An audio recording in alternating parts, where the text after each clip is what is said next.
वालेकुम अंकल, हमारे बैग भी फटे हुए हैं। हम स्कूल जाते हैं, हमारे सर भी मारते हैं और यूनिफॉर्म भी हमारे फटे हुए हैं। वालेकुम अंकल, हमारे बैग भी फटे हुए हैं, यूनिफॉर्म भी फटे हुए हैं। हमारी टीचर मारती है हमें सारा। पापा जो वो फेरी लगाते हैं, हमारे पापा फेरी लगाते हैं। वो हम घर के खर्चे बिल और हमारी फीसें दें कि हमें ये चीज़ें लेकर दें।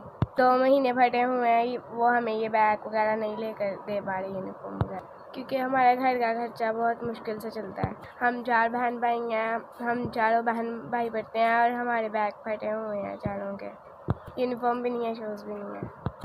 ना मेरे बच्चों के कपड़े 2 महीने हो गए फटे हुए। मैंने रोज़ ही बुलाते, साढ़े खर्चे ही इन्ने हैं कि मेहनत ਇਹਦਾ पापा करता है तो ਉਹਦੇ ਨਾਲ मैं कपड़े बच्चों को नहीं लेके दे पा रही, फटे हुए ने। रोज़ ही मैंने बुलाते हैं, 2 महीने हो गए।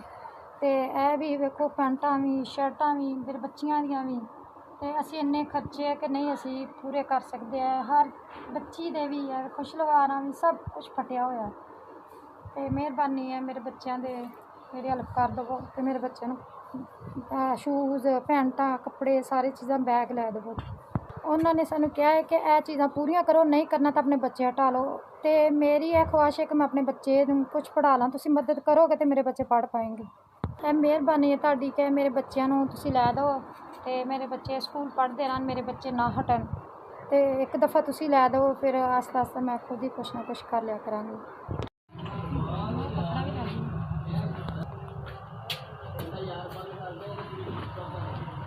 एक फ्लोर है नीला पिंक आपने हमें यूनिफॉर्म भी ले दिए हैं और बैग भी ले दिए हैं। अब हम स्कूल पहन के जाएंगे, अब हमें सर कुछ भी नहीं कहेंगे। आपको शुक्रिया और अल्लाह ताला आपको सेहत दे, तंदुरुस्ती दे और आपके बच्चों को भी दे।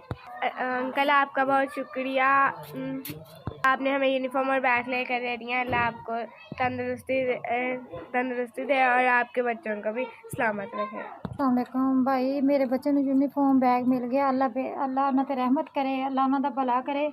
जिस भैन भाई ने भी भेजा, अल्लाह उन्होंने बच्चों उन्होंने जिंदगी तंदुरुस्ती दे, इन्नी दे कि जिन्होंने मेरे वास्ते बेहतर की, उन्होंने वास्ते वाला बेहतर आखिर दुनिया आखिर बेहतरी कर दे। सारा समान बैग वर्दियाँ मेरे बच्चे दी 12,000 रुपए दी आईयां। अल्लाह तुहानू अपने बच्चे, तुसीं मेरे बच्चों वास्ते बेहतरी सोची, अल्लाह तुहाडे अपने बच्चों वास्ते तुहाडा भला करे। अल्लाह तुहाडे बच्चों वास्ते तुहानू सलामत रखे, बच्चों नू तुहाडे नू सलामती जिंदगी तंदुरुस्ती देवे। तुहाडे बच्चों नू, तुहाडे माँ बाप नू सब नू जिंदगी तंदुरुस्ती देवे। तुसीं मेरा भला किता, अल्लाह तुहाडा करे। अल्लाह खुशियां तुहानू वेखणियां अपने बच्चों दे नसीब करे।